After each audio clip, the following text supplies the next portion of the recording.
né? Ela não conhece a amante de Jovino.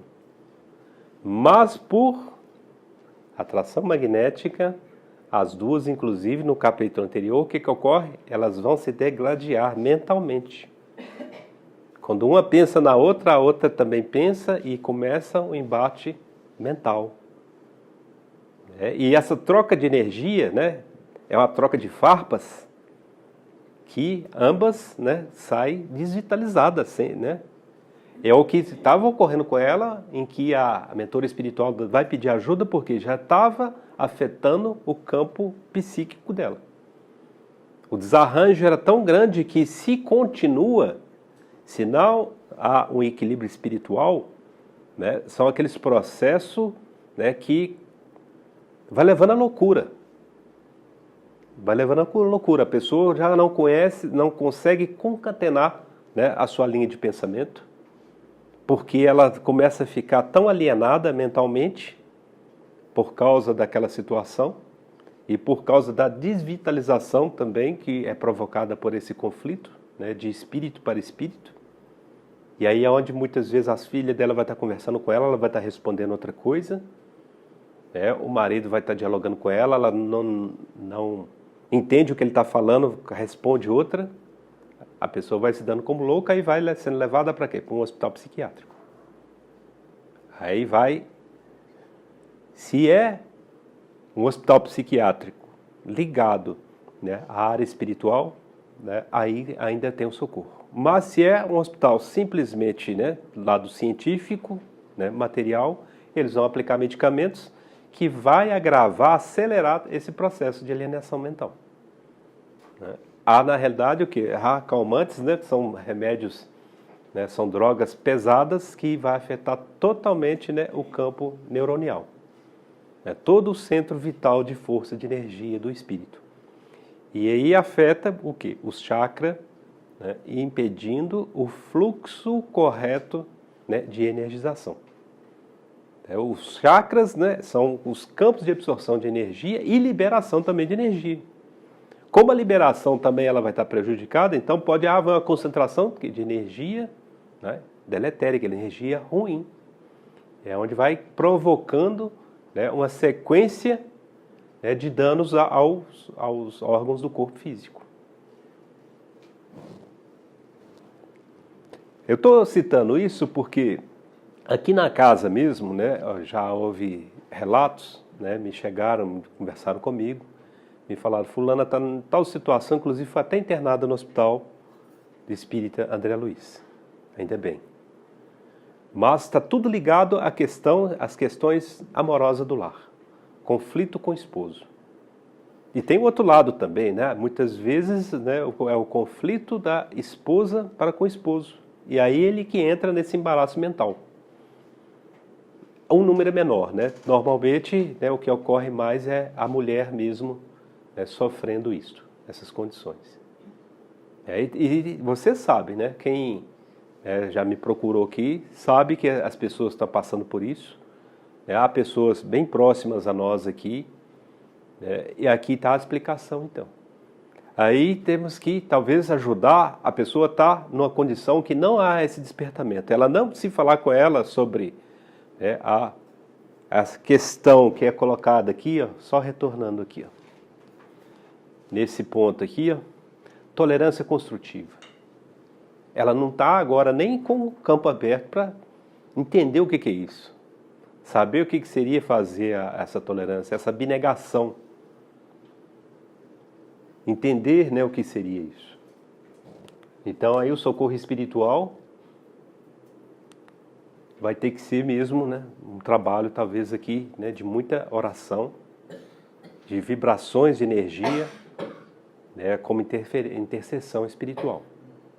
E aí os mentores, né, espirituais vão analisar o caso, né, e se houver o merecimento, né, normalmente a ajuda vem até dos espíritos que trabalharam muito intensamente para a reencarnação, né, desse grupo. Eles conhecem muito mais a situação, sabem a necessidade muitas vezes, né, daquele reencontro, e aí a intercessão vai ser feita junto a eles, que eles sabem a história. sabem os conflitos que houve, né, naqueles espíritos que estão ali envolvidos, né, naquela trama. Então, por isso que a intercessão nossa tem que ser de oração e de prece. E a intercessão espiritual mesmo vai se dar por aquela equipe de espíritos, né, do plano superior, que conhece realmente, né? Por isso que nós não podemos, muitas vezes as pessoas, né, perguntam: o que você acha? Que decisão eu tomo? Nós jamais podemos tomar decisão para os outros. Né? Nós temos que ter muito cuidado. Porque talvez pela condição, talvez em equilíbrio que a gente se encontra, a pessoa acha que nós estamos, né, em condições até de poder orientá-la na decisão que ela tem que tomar. A orientação a gente pode dar, mas a orientação sempre procurando o equilíbrio, né, do que é bom, do que é justo. Por isso que nós temos que pedir a pessoa para reflexionar, né, sobre a sua atitude, né, coletiva. Qual o benefício coletivo? Uma atitude em desespero, né, pode prejudicar quem diretamente? Os filhos. Então tem que pautar, né, para fazer com que a pessoa, né, reflita sobre a vida dela. Só ela que pode tomar essa decisão. Somente ela. Jamais devemos falar: não, faça isso, né, vai por esse caminho que vai dar certo. Quem somos nós para tomar essa decisão? Nós não sabemos. Há um ditado, né, da tribo Sioux, né, uma tribo indígena dos Estados Unidos, né, eles são do norte, ali fronteira com o Canadá. Eu achei muito sábia, né, os dizeres lá do cacique deles. Eles falam que para você, né, julgar uma pessoa, né, isso é a lei que eles tinham entre eles lá. Antes de tomar qualquer decisão, você deve calçar as sandálias dela e andar junto com ela uma semana. Para então depois você saber, né, o que é correto ou o que não é correto, para tomar a decisão. Então só para a gente, né, refletir, nós temos, né, colegas, né, irmãos próximos a nós que estão nesse conflito. Então a gente vê como nós podemos, né, ajudá-los. De imediato é a prece, é a oração. É nas reuniões, é colocar o nome deles aqui no caderno. Vibrar, né, em luz, em paz para eles. Em luz de reconciliação. E se puder, né, se a pessoa permitir, uma visita fraterna. Levando ali uma leitura do Evangelho. Ajuda a dissipar as energias deletéricas e faz com que os habitantes ali daquele lá começam a entrar, igual aqueles espíritos ali, ó, que estão ali, ó, né, a favorecer o socorro, a refletir. Então depois, né, que ela está em desdobramento, por atração ela pede que queria ver Jovino, então ela chega em vasto salão de um clube noturno, né, ela surpreendemos Jovino e a mulher. Rodeando, né, o conjunto, diversas entidades estranhas para nós formavam um vicioso círculo de vampiros. Olha o que está no ambiente, né? São os espíritos, né, que provocam o vampirismo, né, o vampirismo das energias, né, daqueles prazeres temporários de álcool, fumo, né, sexo. O porquê que esses espíritos estão ali? Por quê? A mentalidade, né, o campo mental dos frequentadores está naquela mesma faixa desses espíritos que estão ali. É diferente, por exemplo, quando, né, um ambiente, um restaurante, né, familiar, né, um restaurante, uma pizzaria familiar, normalmente está ali a família. A família não está com o campo mental vinculado, né, a bebida em excesso, ao uso do fumo, né, aos desejos, né, libertinos de sexo. A família está ali confraternizando, normalmente está as crianças, está os filhos, é um momento de alegria. E esse momento de alegria, por exemplo, estou só explicando a diferença, porque muitas vezes a pessoa pode criar uma conotação, não, é tudo igual, então Não vou sair para ir no restaurante, nem na pizzaria, não. Tá cheio de espírito, né, vampiresco lá. Não. Ali há a proteção. É um momento de confraternização da família. Nesse momento de confraternização desses ambientes, inclusive, se coloca em guarda espiritual, muitos são guardados espiritualmente, para que não entre esse tipo de espírito. O Divaldo, inclusive, né, ele cita, né, algumas situações que os espíritos, né, há espíritos de luz vêm e fazem a guarda, ajudam a fazer a guarda e a proteção. A espiritualidade maior quer exatamente isso. Esse momento de confraternização é importante, é um momento de, né, união de forças espirituais da família. São laços que os filhos levam, né, exemplificado, né, pela, né, a junção de pai e mãe ali, de aprendizado. E quando recordam, né, recordam com muito carinho daquilo. São recordações, né, que eterniza para eles aquele carinho do pai e da mãe junto, né, com os filhos. Com os filhos, às vezes o sobrinho. Então mostra essa união de família. Quantas recordações nós trazemos, né, às vezes do pretérito, dos nossos pais, às vezes até de uma sorveteria que nos levou, que são aqueles momentos marcantes e que nos traz, né, uma lembrança boa, né, a saudade ali, né, do carinho do pai e da mãe. Então não há presença, porque o campo mental ele está, né, em confraternização familiar. Então há a proteção. Nós próprios criamos, né, à medida que nos educarmos, nossa linha de campo de pensamento, nós criamos uma barreira espiritual que os espíritos viciosos não conseguem adentrar.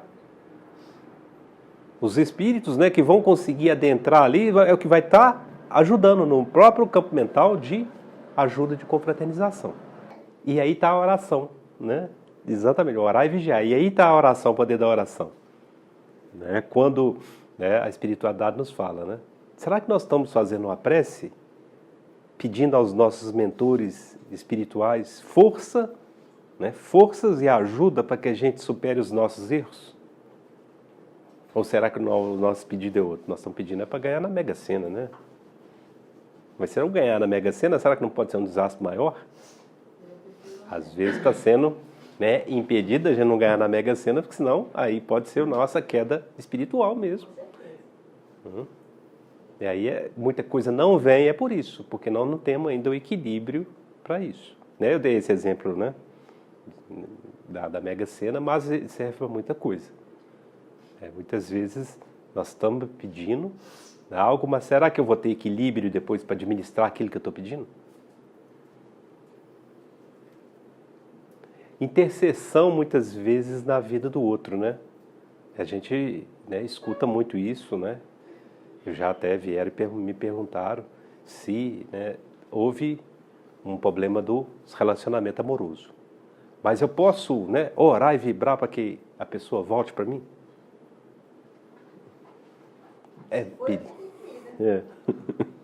É difícil, tá vendo? É difícil. Aí a resposta tem que ser o seguinte: entregue nas mãos de Deus, faça a sua parte, não vibre na pessoa. Ela tem um livre-arbítrio.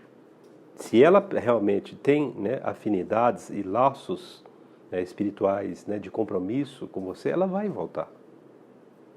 Jamais a gente deve orar vibrando numa pessoa, querendo que a pessoa volte. Nós estamos escravizando a pessoa. Três dias.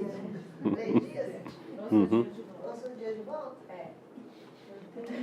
Isso é perigoso. Isso é muito perigoso. Isso é muito perigoso. Há o envolvimento ali, né, de inclusive o espírito que faz o trabalho, né, que ele recebe por aquilo. Exatamente. E há daquele médico que está fazendo o trabalho. É complicado, porque, né, já ouvi relatos, inclusive, do próprio espírito, né, me relatando, né, que ele foi contratado para fazer o serviço. Ele fez, aí não pagaram a segunda parte. Ele foi lá cobrar do médico. O médico falou: não, mas a pessoa que encomendou não me pagou, por isso que eu não te dei a oferenda. Vamos lá ajudar a cobrar dela? Aí o espírito que fez o trabalho foi lá na origem. Quem encomendou o serviço, o espírito foi lá cobrar. A perturbação, gente, que isso cria. Então, o que o Espiritismo fala sobre essa questão da separação? Olha, o espiritismo, ele é a boa nova do Cristo. Amar a Deus sobre todas as coisas e amar ao próximo, né, como a ti mesmo. O segundo mandamento do Cristo, né, se nós colocarmos ele em prática, nós não podemos aprisionar ninguém. Se o nosso cônjuge, né, resolveu tomar uma decisão, é o livre-arbítrio dele. Vai nos magoar, nos deixar tristes? Sim. Mas nós temos que também nos ter o alto amor e alto perdão. Tá? Saber perdoar o próximo, não ficar... Porque quando a gente cria um campo mental de mágoa, de revolta, nós criamos desequilíbrios nos nossos pontos vitais, né, e nos nossos pontos de absorção de energia. Alguns podem ser muito afetados. Haja visto que ocorre muito nas mulheres, muitas vezes uma mágoa muito intensa, o que ocorre? O chakra cardíaco, ele vai entrar, né, num processo de absorção descompassada. Olha como é que a espiritualidade, né, nos ampara tanto. O mais protegido dos órgãos nossos é o coração. É o coração, muito mais até que o cérebro. O cérebro talvez muitos o considerem como, né, o principal, mas o cardíaco ele é muito protegido. Porque nós podemos ter problemas, né, no campo cerebral, distúrbios. Mas rapidamente há uma recomposição de outros neurônios que podem estar exercendo a mesma função. Quem estuda medicina sabe bem disso. O cardíaco não. Ele vai atrapalhar, desarranjar tudo. Então, para não prejudicar a questão cardíaca, né, o que vai afetar? O seio, que está o mais próximo. É aí onde normalmente surge ali um câncer de mama. Então, à medida que a gente começa a estudar, compreender, tá? Não estou falando porque, inclusive, nós não temos dado estatístico, mas até onde a gente escuta, muitas vezes, os dramas das pessoas e vai observar que, né, aquele câncer de mama, né, ele surgiu, mas a pessoa passou antes, né, por várias situações, né, de mágoa, de angústia, de tristeza profunda, né, seja de traição. Não é só traição, muitas vezes, de cônjuge, não. Às vezes a traição da própria família. Um irmão que passou a perna numa disputa de herança, deixou a pessoa, né, numa situação pior e aquela mágoa vai refletir nisso. Entende? Então, há outras que não afetam o chakra cardíaco, mas fica com, né, o campo mental, né, em distúrbio. Né? A mente, e aí está afetando o quê? O chakra frontal. E aí o chakra frontal, que é o ponto de absorção, e, né, o chakra frontal, na realidade, ele, né, vem aqui e vai até atrás, onde está a ligação, né, do cordão de prata. E aí cria o distúrbio, então aí é psíquico. No campo psíquico, há vários distúrbios que podem surgir. Um dos mais comuns, né, que afeta é a questão da depressão. Afeta, entra no processo depressivo, e nós sabemos que o processo depressivo pode levar até o desencarne. Uma depressão profunda, a pessoa desencarna. Então, é isso que se deve ter cuidado. Por isso que, então, tem que fazer o quê? Construtiva, né? Abnegação construtiva. Nós temos que ter em mente que nós não podemos aprisionar ninguém. Voltando também agora lá nos índios lá dos Estados Unidos. Dois jovens queriam, né, se unir, e isso aí já foi com a tribo Apache, dos índios Apache.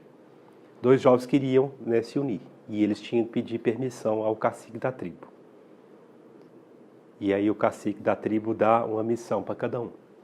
Dá a missão para o jovem, para o rapaz, que ele buscasse no alto da montanha a águia, né, aquela águia real. Ele consegue, traz a águia real, e para a moça pede também que ela, né, aprisione e leve à presença dele, né, um côndor, que é uma ave também de rapina. Aí ele pede que se amarre a águia ao côndor, né, por uma corda curta, com aproximadamente 1 metro de distância, mas que ficasse uma amarrada à outra. E aí pede os 2 jovens que agora soltassem as 2 aves. Elas vão tentar voar, mas como uma está presa, a outra não consegue.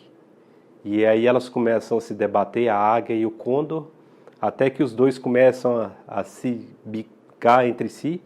Aí o cacique pede para interceder, separa e corte a corda agora. E explica para os 2 jovens: assim vai ser o casamento de vocês. Vocês têm que conceder liberdade um ao outro quando eles quiserem ir. Se você quiser aprisionar ela ou ela quiser te aprisionar, vocês vão entrar em conflito, vão se degladiar, brigar, né? E aí vai ser tristeza de ambos os lados. Então a lição é essa: nós não podemos, nós não podemos aprisionar ninguém. A doutrina espírita, tá, ela não é contra a separação. Tá? A decisão, né, é de cada qual, é o livre-arbítrio. É o que a doutrina espírita, né, te recomenda que você procure compreender a situação, perdoar. Perdoar e se auto-perdoar também. Porque muitas vezes você até perdoa o outro, mas não se perdoa. Você vai ficar remoendo, né? Ele me separou de mim porque eu tomei tal atitude, eu fiz isso e desagradou ele. Aí você não está se perdoando, você está se cobrando dos erros. Isso ocorre muito também com o homem. Né? Muitas vezes o homem ele cai num mundo, né, de perdição, e quando depois ele vê o casamento dele desmoronado, quando ele cai em si, aí há a introspecção, né, a reflexão, aí ele não se perdoa. Está lá no livro, né, nos Tormentos da Obsessão. Está lá esse exemplo. Ele não se perdoou quando ele viu, né, depois que a esposa desencarnou, exatamente ela adquire um câncer, pelas próprias atitudes, né, ela ficou tão magoada, ela adquire o câncer e desencarna. Na hora que ele cai em si, que ele vê toda aquela situação, ele entra em introspecção. E aí ele desencarna, né, em depressão profunda. Também ele não se perdoou.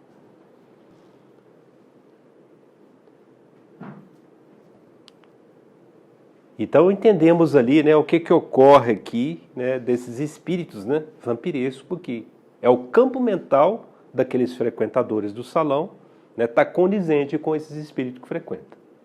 E é aí onde vai ocorrendo os excessos. Né? Os excessos porque chega um espírito, né, ele absorve aquela energia. Né? Um fumou, aí mal acabou de fumar um cigarro, já está acendendo o outro. Porque agora o outro espírito que se aproximou falou também: quero fumar, agora é minha vez. Aí vai em 2, ele acendeu outro cigarro. A bebida, mesma coisa. Aí os excessos, inclusive do sexo. Chegou a hora de estar extasiado, né? Está extasiado, exaurido as energias. Mas tem espírito na fila ainda querendo. Fala: não, agora é minha vez, eu que quero agora. Você já foi. Nós estamos falando isso aqui, parece brincadeira, mas é assim que ocorre. Assim que funciona. Está lá no livro lá do Chico Xavier. Está lá, Sexo, né, e Destino. Está lá na hora que ele toma o primeiro trago de uísque lá, o outro espírito fala: agora é minha vez. Já tinha um outro na fila esperando. E ele nem queria tomar outro uísque, mas eles induzem ele a tomar, a colocar a segunda dose de uísque. E aí vai. Não tem limite. Ao defrontar o companheiro na posição lá em que se achava, Anésia desferiu doloroso grito e caiu em pranto. Ela em desdobramento. Falou-lhe com extremado carinho, né, minha irmã. Isso aulas agora falando com ela. Você orou pedindo assistência espiritual e aqui estamos trazendo-lhe solidariedade. Então agora ele intercede. Intercede junto a ela. Não intercede com relação ao Jovino, com relação à mulher, mas a ela. Ela que orou. Ela que fez a prece. Ela que pediu ajuda espiritual. Não foi nem o marido. Né? Ele não interfere nos 2 lá, mas vai interceder por ela. O lar, e ele começa a explicar para ela, é uma escola em que as almas se reaproximam para o serviço de sua própria regeneração. com vistas ao aprimoramento que nos cabe apresentar de futuro. E ele coloca uma questão para ela. Você ignora que no educandário, né, há professores e alunos? Desconhece que os melhores devem ajudar aos menos bons? Isso aí já é o Chico Xavier, tá? Por Chico Xavier não há maus, né? Nem ruins, né? O Chico Xavier, né, para ele, eram os menos bons. Esquece-te de que seu esposo precisa muito mais agora de teu entendimento e carinho? Nem sempre a mulher poderá ver no companheiro o homem amado com ternura, mas sim um filho espiritual, necessitado de compreensão e sacrifício para soerguer-se. É difícil, né? Como também nem sempre o homem conseguirá contemplar na esposa a flor de seus primeiros sonhos, mas sim uma filha do coração, a requisitar-lhe tolerância e bondade a fim de que se transfira da sombra para a luz. E aí nós voltamos aos ensinamentos espirituais, né? Porque nós não sabemos, nós, mesmo estando encarnados, nós não sabemos quem nós fomos, o que eu fiz, por que eu estou passando por isso. É o questionamento que nós devemos, melhor assim, né? A pergunta é, melhor assim que a gente não saiba. Mas como a gente não sabe, nós temos que ter uma autorreflexão. Por que eu passo por isso e por que o outro casal não passa por isso? O que eu fiz? Talvez eu não tenha resposta. O que eu fiz para estar passando por isso? O que o outro fez para não estar passando por isso? E aí vem a explicação, né, das nossas múltiplas existências. Será que no passado, tá, eu que talvez fui o desventurado de destruir aquele lar, e agora eu estou colhendo, né, a mesma fruta amarga? Será que no passado, né, eu era a amante ou era o esposo infiel? E agora estou passando por isso, né? Eu tenho uma esposa infiel, mas no passado eu era o infiel. Então, como eu vou corresponder a isso? Com pedras, com ódio, né, com violência? É uma das escolhas, né?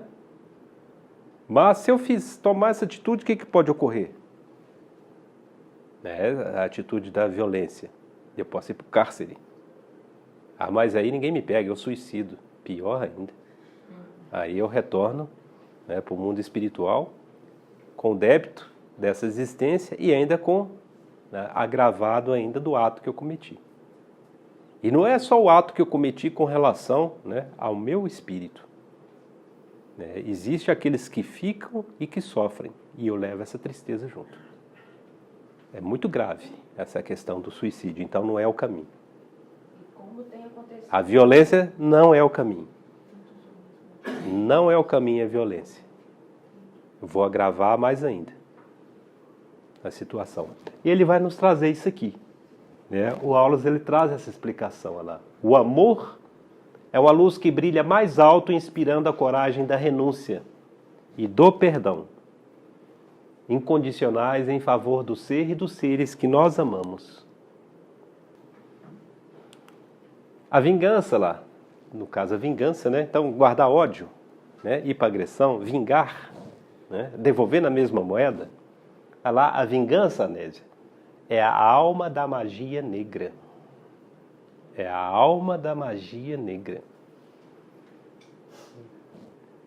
Mal por mal significa o eclipse absoluto da razão.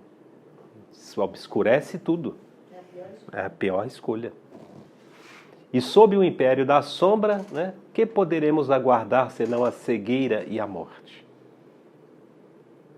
Por mais aflitiva lhe seja a lembrança dessa mulher, recorde-a em suas preces e em suas meditações por irmã necessitada de nossa assistência fraterna. Por que ele coloca nessa condição? Será que no pretérito, né, essa irmã desventurada, ela que era a dona do lar? E a Anésia hoje, né, que é a dona do lar, ela não era a outra, a que veio, né, criar complicações? Nós estamos falando da mulher criar complicações, mas tem o homem, né? A posição do homem, né? Ali também, né? Não vamos isentar ele, né? Ele procurou. Ele tem, né, também a sua participação. Então, né, o trio ali, né, ele está envolvidos. Estão todos envolvidos. Ainda não readquirimos nossa memória integral do passado. É onde a espiritualidade nos chama a reflexão por isso. Não adquirimos nossa memória integral do passado e nem sabemos o que nos ocorrerá no futuro. Será que não está já no plano do mundo espiritual? Porque nós sabemos que a espiritualidade, eles nos conhecem muito, a gente pede muito e eles dosam aquilo que a gente pede. E aí, às vezes o programa reencarnatório, não, você não vai passar por isso por uma encarnação só. Nós vamos te dar 3 encarnações, vocês 3 sempre juntos. Essa primeira encarnação nessa condição, na próxima, agora essa desventurada mulher vai ser sua filha. Para agora fortalecer o quê? Os laços de amor. Então por isso que coloca que não sabemos o que ocorrerá no futuro, mas pode ser que o mundo espiritual já tenha planejado o que vai ser o nosso futuro. Né? Como união de família. Aquela desventurada pode depois nascer como filha. Ou mãe. Ou mãe, para exatamente enaltecer, enriquecer os laços, né, de amor. Vamos refletir aqui, ó, a própria condição do próprio André Luiz. André Luiz, depois que ele saiu do umbral, que ele, né, já estava no nosso lar, ele sempre estava com vontade de ir lá visitar a esposa. Ele tinha amor por ela. A espiritualidade, né? Não, ainda não. Ele querendo ir lá visitar a esposa. E eles, ainda não. Queria poupá-lo. E aí, quando ele chega num aprimoramento espiritual, né, moral, em condições, ele fala, agora você pode ir. E aí, o que ele encontra? Ela já esposada com outro homem. Se ele não tivesse tido a preparação no mundo espiritual, ele ia se revoltar com aquilo. Para ele seria uma traição. Ela fala, mas meu cadáver mal, né, esfriou, ela já arrumou outro marido. Mas aí ele já está num grau de compreensão, ele vê, né, que aquele esposo, né, que está com ela é um homem que vai ajudá-la, ajudar na criação dos filhos. E aí a espiritualidade, né, dá a oportunidade ao André Luiz, então para ele, né, chegar no ápice de quê? Agora socorrer espiritualmente, né, o marido da esposa. Ele estava muito doente.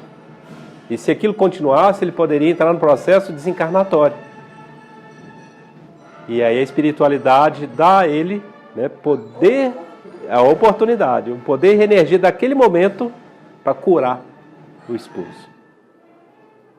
E aí ele vai lá e cura, né, o esposo. Né, o esposo da desprendimento, né, de abnegação, né, de amor, de verdadeiro amor.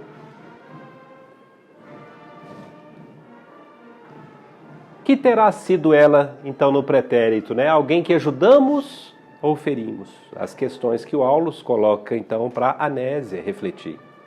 Quem terá sido, né, a amante do seu esposo? Alguém que ajudamos ou ferimos? Que será para nós no porvir? Nossa mãe ou a nossa filha? Então, não condene. O ódio é como um incêndio que tudo consome, mas o amor sabe como apagar o fogo e reconstruir. Ajude sempre, porque o tempo se incumbirá de expulsar as trevas que nos visitam, à medida que se nos aumente o mérito moral. Aqui é onde nós temos que colocar, em essência, né, a paciência de esperar. Todo ciclo ele começa e termina. A tempestade, ela começa, ela vai terminar a tempestade. Então, é onde a caridade, ela não existe se não existir a paciência. E não existe também a paciência sem a caridade. Elas andam juntas. E quando nós trabalhamos a paciência e a caridade, o que é a paciência e a caridade? É os alicerces do amor. O amor jamais vai existir sem a caridade, sem a paciência, sem a humildade, sem a fraternidade. Aí começa a entrar, então, agora o processo, né, de fraternidade. O enxergar de um modo fraterno como os filhos, né, que estão, né, em erro, em delito. Por isso que é importante nós sempre refletir, né, quem sou eu? Né? O que eu estou aqui fazendo? Qual é a minha missão? Dessa reflexão no âmbito espiritual para que eu saiba absorver, né, todos os embates da vida. Está estruturalmente, né, estruturado espiritualmente. Dentro dessas bases, né, da humildade, da paciência, da caridade. E aí eu vou alcançar a fraternidade. A fraternidade é um ponto acima, porque já é uma visão de pai, de mãe, né, enxergando, né, o adversário como um filho. É um ponto bem mais elevado. Volte ao lar, aulas instruindo a Anésia, volte ao seu lar e use a humildade e o perdão. O trabalho e a prece, a bondade e o silêncio na defesa de sua segurança. Ao silêncio. Por que o silêncio? Porque muitas vezes não há condições ainda de diálogo. Os campos mentais e vibratórios são diversos, né, opostos. Tá? Então, talvez, se ela tentar o diálogo, ele não vai compreender. Ele pode sentir aquilo como agressão. E ela ainda não está estruturada a tal ponto, né, de saber conduzir esse diálogo. Então, é melhor o silêncio. A melhor situação agora para ela é o silêncio. Vimos-la despertar, então, no corpo carnal, acabou o desdobramento, ela desperta no corpo carnal, de alma renovada, quase feliz. É aquele momento, então, de auril, né, energias. No âmbito espiritual dela, ela entendeu, né, a missão dela, né, a encarnação dela. Ali ele não entra nesses detalhes, mas veio à tona para ela, espiritualmente sim, né, o compromisso dela da encarnação.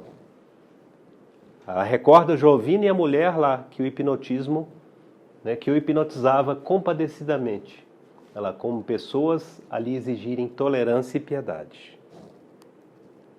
Profundo entendimento brotava-lhe agora do espírito. A compreensão da irmã superara o desequilíbrio da mulher. Em qualquer parte, o escândalo é a ruína da felicidade. Há muitos que partem, né, para o lado do escândalo, né?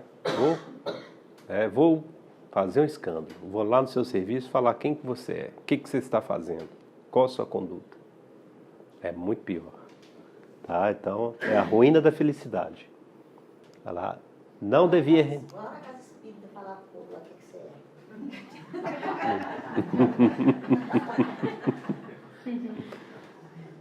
Não devia render graças a Deus por sentir-se na condição de esposa digna? É aquela condição que a gente havia falado aqui antes. O primeiro ponto, né? Agradecer a Deus, né, porque ela está na posição da esposa, né, digna.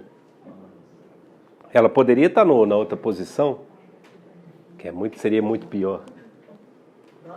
Em todos os processos de nosso intercâmbio com os encarnados, desde a mediunidade, o espiritual, né, nos relembrando, desde a mediunidade torturada, à mediunidade gloriosa, a prece é a abençoada luz, assimilando correntes superiores de força mental que nos auxiliam no resgate ou na ascensão. Vemos então, em nossa irmã, preciosa mediunidade desenvolver-se. Onde ele observa esse lado da mediunidade? Observa que quando ela faz a prece, né, ela faz, né, de uma forma, né, tão natural, mas tão pura, que ela atrai vários espíritos necessitados né, e eles acolhem energias ali, né, de refazimento, né, energias de despertamento. É mediunidade. É mediunidade. Então ele está falando aqui, preciosa mediunidade a desenvolver-se. Ela detém consigo recursos medianímicos apreciáveis que podem ser inclinados para o bem ou para o mal, competindo-lhe a obrigação de construir dentro de si mesma fortaleza de conhecimento e vigilância na qual possa desfrutar em pensamento as companhias espirituais. Quando ele fala ali que pode ser para o lado do bem ou do mal, tá?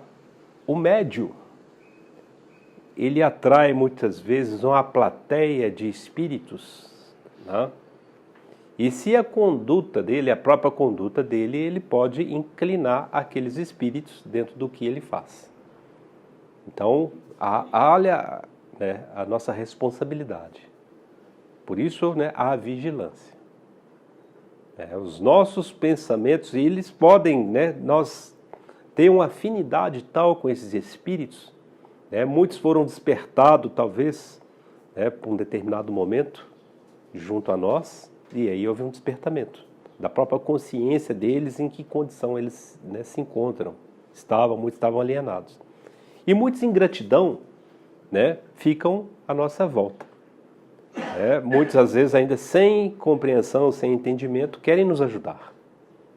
E aí é onde nós podemos influenciar para o lado do bem ou para o lado do mal.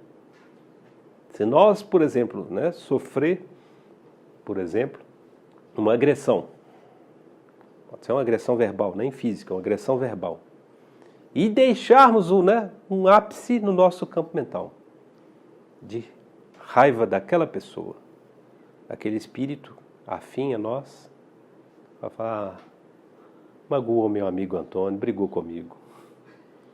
Vão em cima daquele encarnado. Está vendo a nossa responsabilidade? A vigilância dos nossos pensamentos.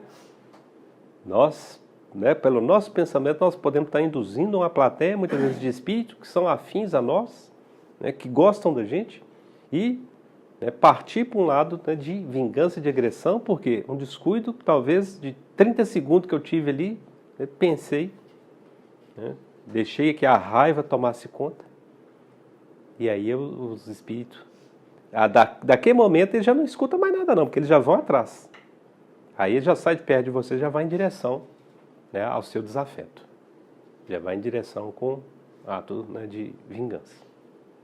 Até mesmo quando se faz, tá? Quando se faz um ato de caridade. Nós temos que orar, né, e agradecer a Jesus e que envolva todos ali naquela luz. Por que eu estou explicando isso? Foi até com um colega nosso aqui da Casa Espírita, no café da manhã, tinha um pedinte do lado de fora da padaria. O que ele fez? Ele comprou um café, né, e comprou um pão para aquele pedinte.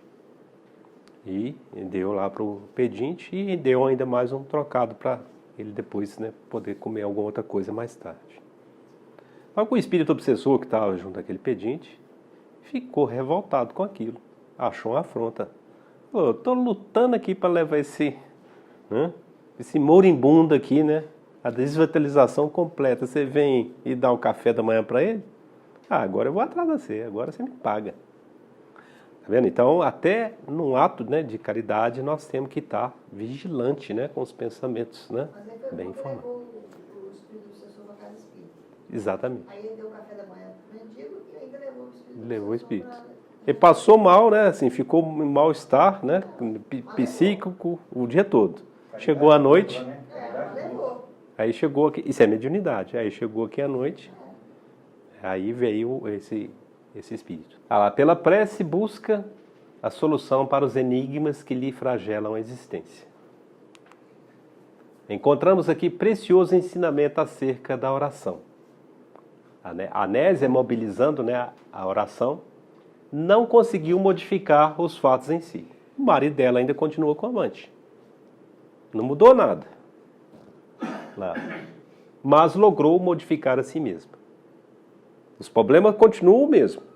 Ela não resolveu os problemas. Mas ela se modificou. As dificuldades lá presentes não se alteraram.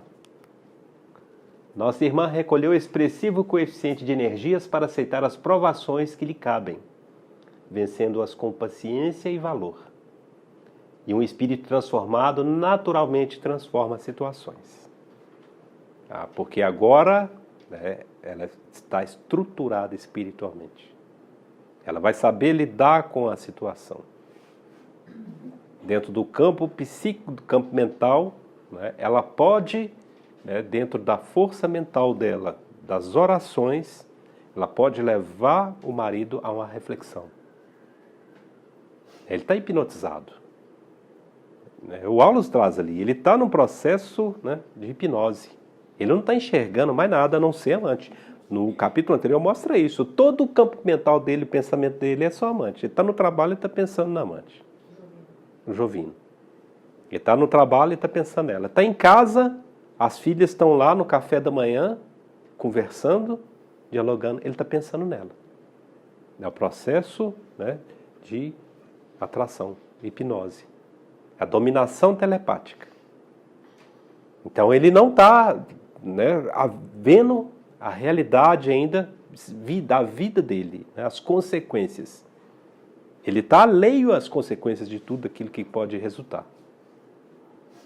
Sempre vem o despertamento, né? Peraí, olha que eu estou caminhando, mas eu vou assim mesmo. Tá bom demais do jeito que está ainda. E vai, né, até chegar a um ponto. Agora ela, com a esposa, com esse entendimento, ela sabendo vibrar as energias retificadoras, a prece aliada a tudo isso, ele vai despertar. E aí na hora, né, esse despertamento dele, e aí se ela tiver energia suficiente, né, para amparar o lar, ele vai voltar para casa. Ele está dentro de casa, mas não está, né? Aí ele volta. E a ampara também, ao amparo espiritual, precisa-se ter um amparo espiritual também da mulher. Porque muitas vezes há o socorro só, por exemplo, a um e o outro fica em desamparo. E nós já vimos o que ocorre muitas vezes com o outro. Revolta, ódio, né, escândalos. Então precisa ter o acolhimento a ambos.